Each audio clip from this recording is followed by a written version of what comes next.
तो electric charges and field का lecture number 13, तो बड़ा खूबसूरत सा लेक्चर है। आज हम पढ़ने वाले हैं गॉसेस थ्योरम। ठीक है, गॉसेस थ्योरम पहले भी प्रूफ करवा चुके हैं, लेकिन हम फिर से गॉसेस थ्योरम एक अदर सॉलिड एंगल का यूज करके गॉसेस थ्योरम को हम क्या करवा रहे हैं, प्रूफ करवा रहे हैं। तो आज हम पढ़ने वाले हैं गॉसेस थ्योरम का प्रूफ। तो मान लो कि ये हमारा कोई इनक्लोज सरफेस है, ठीक है, ये माना हमारा कोई इनक्लोज सरफेस है। अब इस इनक्लोज सरफेस पे यहां पर कोई चार्ज क्या रखा है, क्यू चार्ज रखा है। इससे आर डिस्टेंस पे एक पॉइंट हमने क्या ले लिया, पी से आर डिस्टेंस पे क्या ले लिया हमने, एक पॉइंट पी। और यहां पर हम क्या काट लेते हैं, एक एलिमेंट काट लेते हैं। ठीक है, एक एलिमेंट काटा जिससे एरिया वेक्टर कहां है, एरिया वेक्टर किस डायरेक्शन में, यहां। सोचो, इसको हमने इसे काटा है तो एरिया वेक्टर कहां है, ये छोटा सा एलिमेंट काटा है तो एरिया वेक्टर क्या होगा, डी ए वेक्टर। और यहां पर जो इलेक्ट्रिक फील्ड है वो क्या है, ई। और इनके बीच का जो एंगल है वो कितना है, थीटा। ठीक है, इनके बीच का जो एंगल है वो क्या है, थीटा। ठीक, तो ये रहा हमारा गॉसियन सरफेस। अच्छा, गॉसियन सरफेस क्या, कौन सा सरफेस होता है? गॉसियन सरफेस एक, इसकी कोई फिक्स डेफिनेशन नहीं है। गॉसियन सरफेस एक ऐसा सरफेस है जो 3D हो, समझ रहे हैं, जो हम मजप्शन करते हैं 3D सरफेस, उसे हम क्या बोलते हैं, गॉसियन सरफेस। चलो देखते हैं। तो अब क्या है, एक हमने इनक्लोज सरफेस लिया है, ठीक है, जो जिसे हम बंद पृष्ठ कहते हैं। इनक्लोज सरफेस लिया। अब इस इनक्लोज सरफेस पे यहां पर O पॉइंट पे हमने क्या रख दिया, एक चार्ज को क्या रख दिया, पॉजिटिव क्यू। यहां से R डिस्टेंस पे हमने क्या ले लिया, एक पॉइंट P, जहां पर इलेक्ट्रिक फील्ड कितनी है, E। और एरिया वेक्टर ये जो काटा है एलिमेंट छोटा सा, ठीक है, यहां पर जो छोटा सा एरिया काटा है DA, और इसका एरिया वेक्टर कहां है, ये। ठीक है, इनके बीच का जो एंगल है वो कितना है, थीटा। तो अगर यहां से हम फ्लक्स कंसीडर करें कि कितना फ्लक्स होगा, ठीक है, अगर हम देखें फ्लक्स कहां से, डीए से निकलने वाला कितना फ्लक्स होगा, तो यहां फ्लक्स कैलकुलेट करें तो क्या हो जाएगा, D phi enclose, phi E का मतलब इनक्लोज, चाहे तो डी फाई से दिखा सकते हैं। ठीक है, तो D phi E is equal to क्या हो जाएगा, ई डॉट डी ए। ठीक है, ई डॉट डी ए हम पहले भी पढ़ चुके हैं ये चीज। ठीक है, D phi is equal to E dot D A. तो यहां पर अगर हम ई डॉट डी ए को क्या लिख सकते हैं, ई dot D A cos theta. ठीक है, ये क्या निकला, डी फाई ई। तो अगर हम देखें यहां इस पॉइंट की वजह से यहां पर इलेक्ट्रिक फील्ड क्या बनने वाली है, तो इलेक्ट्रिक फील्ड अगर कैलकुलेट कर रहे हैं हम, क्या निकाल रहे हैं, इलेक्ट्रिक फील्ड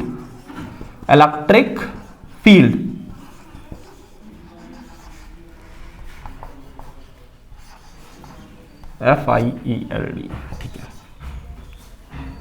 तो electric field due to Q की वजह से इलेक्ट्रिक फील्ड कितनी होगी।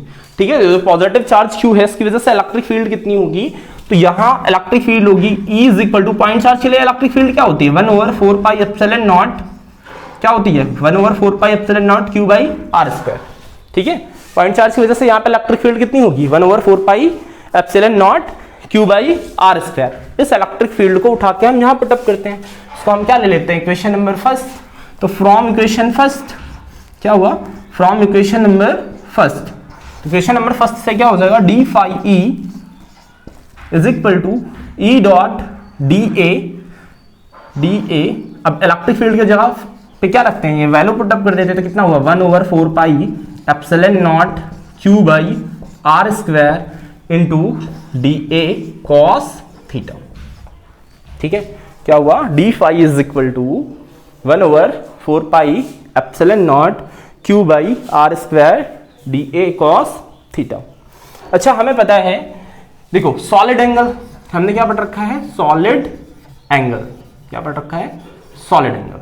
तो सॉलिड एंगल क्या पढ़ रखा है कि D A cos theta by R square is equal to क्या होता है, D omega. D A cos theta by R square is equal to क्या होता है, डी ओमेगा। तो यहां पर देखो D A cos theta R square, इसकी जगह पर हम क्या रख सकते हैं, डी ओमेगा। तो ये हमारा क्या निकला, D phi E is equal to Q by 4 pi epsilon nought, यहां पर क्या रख सकते हैं, डी ओमेगा, क्या रख सकते हैं, डी ओमेगा। ठीक है, अब हम क्या करते हैं, अगर हम क्या लेते हैं, फाइनेट निकालना चाहते हैं, क्या निकालना चाहते हैं, फाइनेट, कितना नेट फ्लक्स होगा। तो इसके लिए हम क्या यूज करते हैं, ये इनक्लोज सरफेस, कहते से यहां डबल इंटीग्रेशन होना चाहिए क्योंकि ये एरिया वाला मामला है। ठीक है, बट चलो ठीक है, बट हम क्लास 12 के लिए कवर अप कर रहे हैं तो सिंगल इंटीग्रेशन से ही काम चला रहे हैं, तो ये बात वही है, ठीक है। तो यहाँ वैल्यूज पुटअप करते हैं तो कितना हुआ, q by 4 pi epsilon nought कितना हुआ d ओमेगा। तो अब क्या करते हैं, q by 4 pi epsilon not को हम क्या कर लेते हैं बाहर, इंटीग्रेशन d ओमेगा। तो हमें पता है कि d ओमेगा, ठीक है, हमें पता है फाइनेट, ठीक है, हम जानते हैं कि d omega is equal to 4 pi. क्या होता है, d omega is equal to 4 pi, ठीक है, किसी स्फेयर के लिए d omega is equal to कितना होता है 4 पाई। अब इस वैल्यू को हम कहां पुट करते हैं, यहां पर, तो फाइनेट इज इक्वल टू क्या हो जाएगा, q by 4 pi epsilon not, d omega की जगह पर क्या पुटअप किया 4 पाई से 4 पाई मर गया, फाइनेट हमारा क्या आया, फाइनेट हमारा आया q बाई एप्सिलॉन नॉट, क्या आया q बाई एप्सिलॉन नॉट, ये हमारा क्या आया फाइनेट, ठीक है। तो ये रही हमारी गॉसेस थ्योरम, ठीक है। तो गॉसेस थ्योरम के कुछ अपने ही फायदे हैं। सबसे बड़ा फायदा ये है कि शेप और साइज कैसा भी हो, ठीक है, वो इनक्लोज सरफेस होना चाहिए, उसका हम फ्लक्स बता सकते हैं कि उसमें फ्लक्स कितना होगा, ठीक है। लेकिन याद रहे जो सरफेस होना चाहिए वो क्या होना चाहिए, इनक्लोज सरफेस होना चाहिए। तो चलो कुछ इंपॉर्टेंट बातें कर लेते हैं गॉसेस थ्योरम के बारे में, ठीक है। एक बात समझिए कि जो गॉसेस थ्योरम है ना, हमेशा एप्लीकेबल है, हमेशा एप्लीकेबल है, ठीक है, लेकिन हमेशा यूजफुल हो ऐसा जरूरी नहीं है, ठीक है। हमेशा एप्लीकेबल है, लगा हर जगह सकते हैं जहां इनक्लोज सरफेस है, लेकिन हमेशा एप्लीकेबल हो, मतलब सॉरी, आप जो हमेशा यूजफुल हो ऐसा जरूरी नहीं है। चलो अब देखते हैं, कुछ इंपॉर्टेंट बातें करते हैं, ठीक है, नोट करके समझेंगे इन सब चीजों को गॉसेस थ्योरम के बारे में। चलो देखो, तो कुछ बातें करते हैं, जैसे यहां पर नोट करके समझते हैं कि क्या क्या बोलने वाले हैं, ठीक है। नोट, तो सबसे पहली बात है कि गॉसेस थ्योरम तभी लगा सकते हैं जब सरफेस कैसा हो, जब सरफेस हो इनक्लोज, जब सरफेस कैसा हो इनक्लोज, ठीक है। अगर सरफेस इनक्लोज नहीं है तो गॉसेस थ्योरम लगाना पॉसिबल नहीं है, ठीक है। तो अगर देखो एक चीज समझते हैं, जैसे मान लो, ये समझ लो कि अगर सोचो कोई चार्ज बाहर रखा है, अगर चार्ज इनसाइड है, मान लो कहीं पर किसी भी कोई भी बॉडी है, बॉडी में चार्ज क्या है, पॉजिटिव चार्ज है इनसाइड, बेसिकली हम चार्ज सेंटर ही पे लेके चल रहे हैं हर जगह।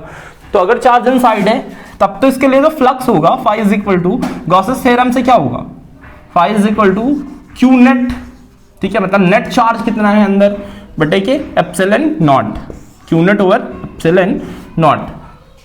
बट क्या होगा कि अगर इसी चार्ज को हम बाहर रख दें तो, ठीक है, इसी चार्ज को हम क्या रख दें बाहर, ठीक है। तो सरफेस से मतलब नहीं है, चार्ज जो होना चाहिए क्यू नेट होना चाहिए, जो वो कहां होना चाहिए, इनसाइड, कहां होना चाहिए, इनसाइड, अंदर की तरफ, ठीक है। बाहर वाले चार्ज से मतलब नहीं है। सोचो कि जैसे मान लो ये क्या पॉजिटिव क्यू चार्ज, और यहां पर ये हमारा सरफेस है, ठीक है, ये चार्ज को हमने रख दिया तो इसकी वजह से जो फ्लक्स होगा, यहां पर जो फ्लक्स होगा फाइनेट इज इक्वल टू, यहां पर क्या होगा जीरो, यहां जो फाइनेट इज इक्वल टू क्या होगा जीरो।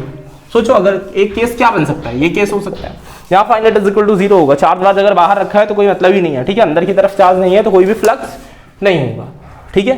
क्यूनेट यहाँ पर अंदर जो अगर चार्ज नहीं है तो कोई फ्लक्स नहीं होगा। सोचो कि अगर ये सरफेस हमारा ऐसा है, ये सरफेस हमारा क्या है, ऐसा है, और जो चार्ज रखा है अंदर क्या, दो चार्ज रखे हैं Q1 Q2, ठीक है, और बाहर एक चार्ज हम क्या रख दें Q3, बाहर एक चार्ज हम क्या रख दें Q3। तो जो फ्लक्स बनेगा, ठीक है, फ्लक्स किसकी वजह से बनेगा, Q1 plus Q2 by epsilon not की वजह से, ना कि Q3 की वजह से। बट अगर ऐसा हम इलेक्ट्रिक फील्ड के फॉर्म में कन्वर्ट करें तो इसे हम ऐसा लिख सकते हैं E डॉट dA, ऐसा लिख सकते हैं, या फिर E क्लोज इंटीग्रेशन dA, ऐसा लिख सकते हैं ना, ठीक है। अब देखो ध्यान से, जब इंटीग्रेशन के फॉर्म में आ रहे हैं, यहां देख रहे हैं, तो जो इलेक्ट्रिक फील्ड बनेगी ना वो Q1 की वजह से भी बनेगी, Q2 की वजह से बनेगी और Q3 की वजह से भी बनेगी, ठीक है। लेकिन यही तो इस लॉ की खासियत है सबसे ज्यादा, कि जो बाहर वाले चार्ज को तो हम काउंट ही नहीं करते, ठीक है। यहां पर जो चार्ज इनसाइड है, जो अंदर की तरफ चार्ज है, ठीक है, उसकी हम बात करते हैं, ठीक है, उसी चीज की केवल बात करते हैं, बाकी बाहर वाले चार्ज से तो हमें कोई मतलब ही नहीं है ना, ठीक है। सबसे पहली बात है गॉसेस थ्योरम कब ज्यादा सही रहेगी लगाना, लगा हर जगह सकते हैं, ठीक है। किताबों में कभी कभी लिमिटेशंस दी रहती हैं, बट लगा हर जगह सकते हैं, समझो ध्यान से। सबसे पहली बात तो जो सरफेस होना चाहिए वो इनक्लोज होना चाहिए, ये चीज तो पता ही है कि सरफेस इनक्लोज होना चाहिए।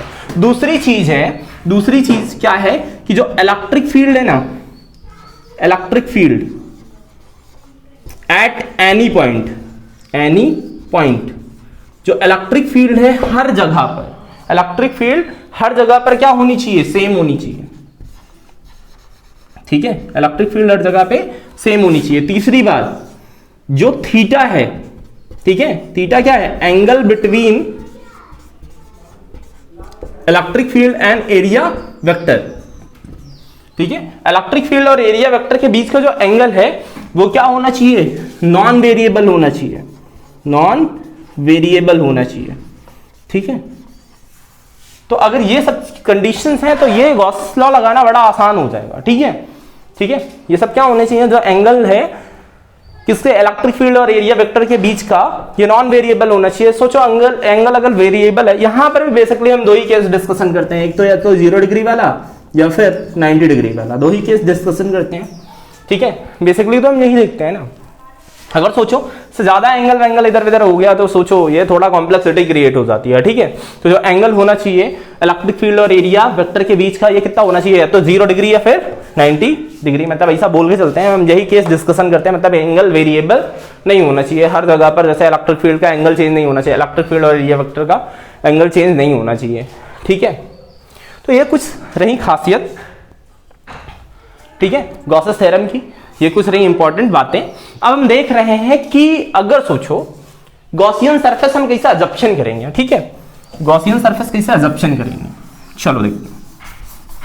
तो मानते हैं, सुनो ध्यान से, मान लो कि एक हमारे पास, ठीक है, एक सिलेंडर है, ठीक है, लेकिन वो सिलेंडर आधा है।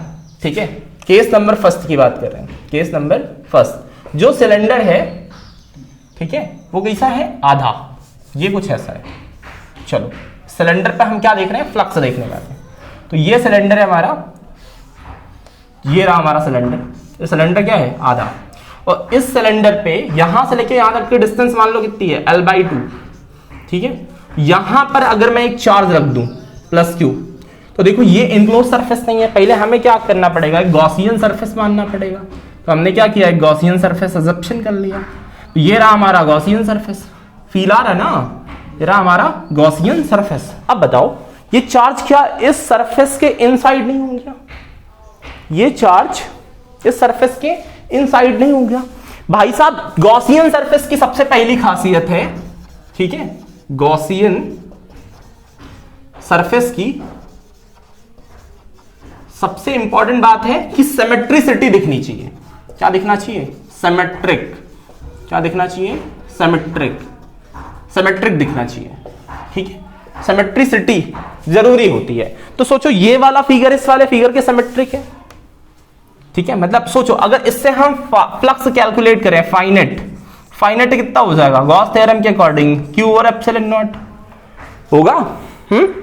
अगर सोचो इस आधे पर अगर हम फ्लक्स इस फेस पे हम देखें तो फाइनेट किस पे देख रहे हैं, फेसेस पे, तो यहां पे कितना हो जाएगा। अब सोचो जब पूरे के लिए कितना था Q और एप्सिलॉन नॉट, तो आधे के लिए कितना होगा, यहां क्या लग जाएगा 2 एप्सिलॉन नॉट, क्या हो जाएगा जस्ट आधा, जस्ट क्या हो जाएगा आधा।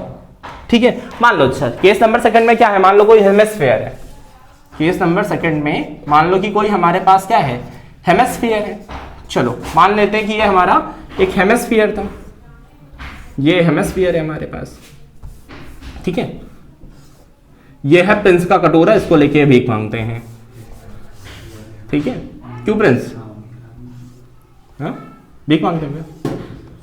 ठीक है, ठीक है, तो ये हमारे पास हेमिस्फीयर है। ठीक है, कटोरे जैसा शेप है, अल्लाह के नाम पे सोना दे दे बाबा।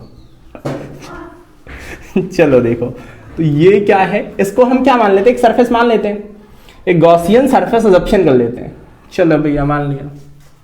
ठीक है, अब सोचो यहां पर चार्ज रखा हुआ है, पॉजिटिव चार्ज, तो गॉसियन सरफेस अजप्शन कर लिया। अब इसकी वजह से जो फ्लक्स होगा तुम खुद ही सोचो, गॉस थ्योरम के according phi net is equal to कितना हो जाएगा, Q और एप्सिलॉन नॉट। क्या होगा, Q और एप्सिलॉन नॉट, जो फ्लक्स होगा वो कितना होगा, Q ओवर एप्सिलॉन नॉट। अब सोचो हाफ पे निकालना है, ये आधे पे, तो ये कितना हो जाएगा, फाई कितना हो जाएगा, क्यू बाई 2 एप्सिलॉन नॉट। ठीक है, आई बात समझ में, क्या हो जाएगा, क्यू बाई 2 एप्सिलॉन नॉट। सोचो अगर बात कर रहे हैं केस नंबर 3, ठीक है, क्या की बात कर रहे हैं, केस नंबर 3।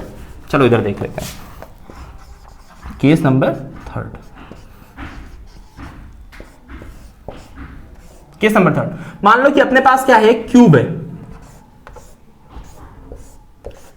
क्यूब के हमने मिड पॉइंट पे, मतलब अंदर जो है मिड पॉइंट से, या फिर यहां से मान लो कि a/2 डिस्टेंस पे, ठीक है, कहां a/2 डिस्टेंस पे हमने क्या रख दिया, एक चार्ज रख दिया प्लस क्यू। तो अब इस क्यू की वजह से इस सरफेस पर एक फ्लक्स इधर होगा, एक फ्लक्स इधर होगा, एक फ्लक्स इधर होगा, एक फ्लक्स इधर होगा, मतलब 6 सरफेस पे अलग अलग क्या होगा, फ्लक्स होगा।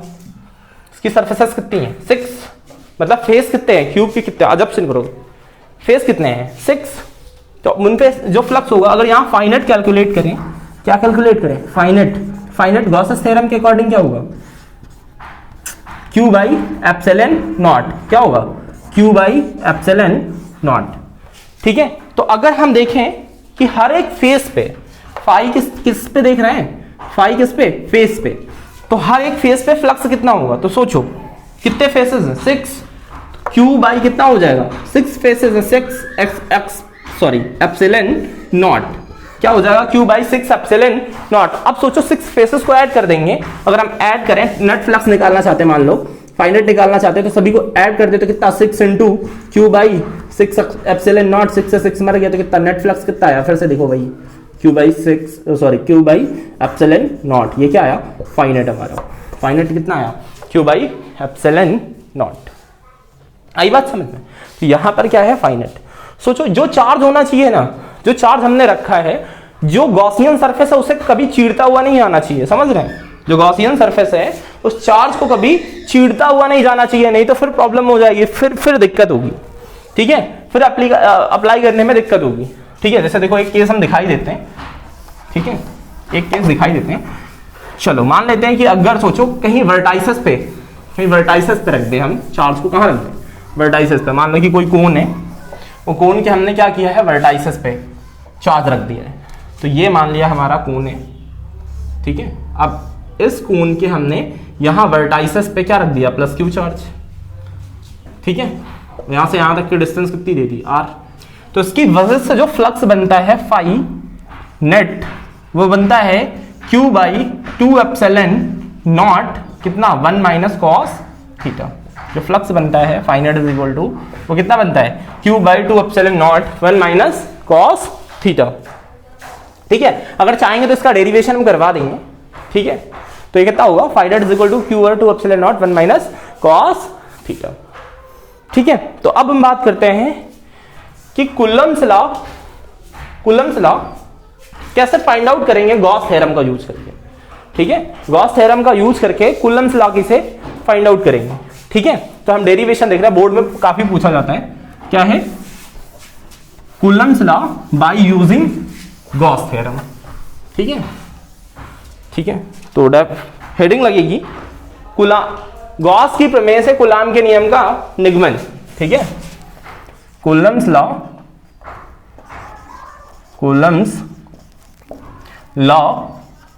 बाय यूजिंग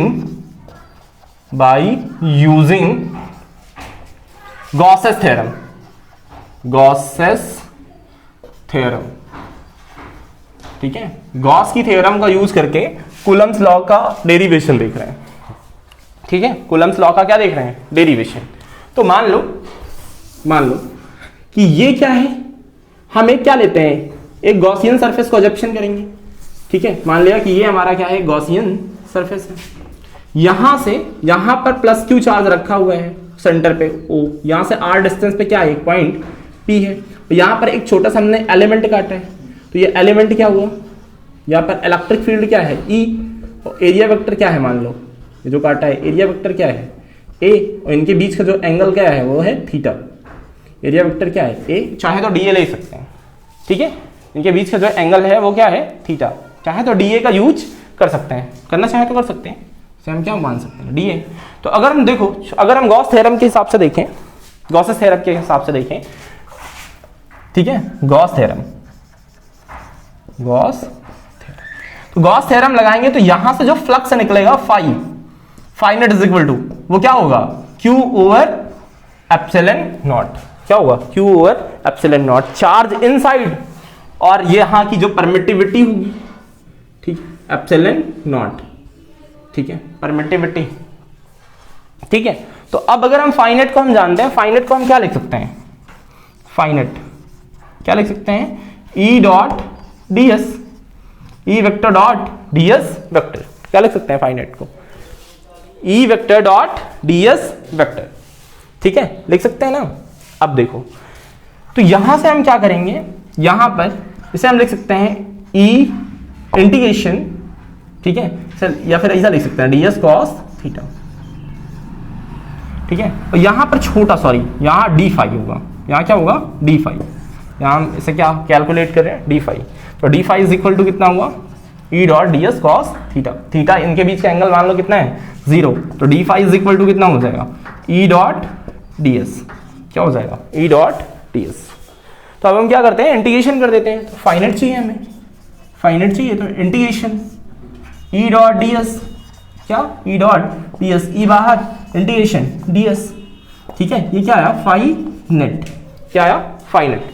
तो इलेक्ट्रिक फील्ड का फॉर्मूला क्या होता है, सुनो ध्यान से, इलेक्ट्रिक फील्ड का फॉर्मूला क्या होता है, तो पॉइंट चार्ज की वजह से जो इलेक्ट्रिक फील्ड होगी ई बराबर कितनी होगी, वो 1 ओवर 4 पाई एप्सिलॉन नॉट क्या होगी, Q by R square. Electric field जो होगी पॉइंट चार्ज की वजह से यहां पर क्या होगी, E is equal to 1 over 4 pi epsilon not Q by R square. इस वैल्यू को यहां पुट अप करेंगे तो जो फाइनेट आएगा हमारा, फाइनेट आएगा, अच्छा छोड़िए इलेक्ट्रिक फील्ड छोड़िए अभी, अच्छा सोच लो कि अगर हम ऐसा कर रहे हैं, अगर हम ऐसा कर रहे हैं ना, तो हम ऐसा नहीं कर पाएंगे क्योंकि हमें यहाँ इलेक्ट्रिक फील्ड अभी पता नहीं, हम गॉस थ्योरम का तो उल्टा ही यूज ही कर रहे हैं, ठीक है। अगर ये आप कर रहे हैं तो ये गलत कर रहे हैं, ठीक है, क्योंकि हमें ये पता नहीं है, इलेक्ट्रिक फील्ड पता नहीं, तो इलेक्ट्रिक फील्ड पहले हम निकालेंगे, फिर क्या निकालेंगे, फोर्स।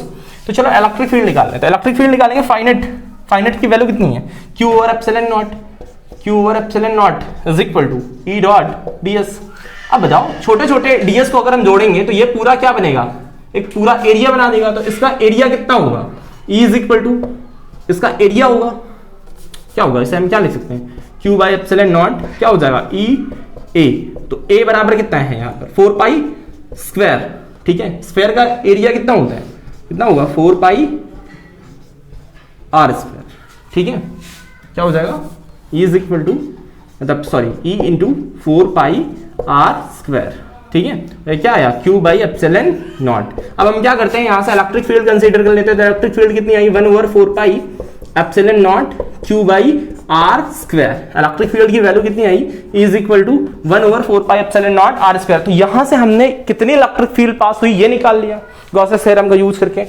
अब सोचो यहां पर अगर हम एक टेस्ट चार्ज रख दें, क्या रख दें, टेस्ट चार्ज Q नॉट अगर हम रखें तो इलेक्ट्रिक फील्ड का क्या जो फोर्स होगी वो क्या होगी, F इज इक्वल टू हमें पता है E into magnitude of Q not, ठीक है। तो इलेक्ट्रिक फील्ड की वैल्यू रखिए तो कितनी हो जाएगी, 1 over 4 pi epsilon not Q by R square into Q not.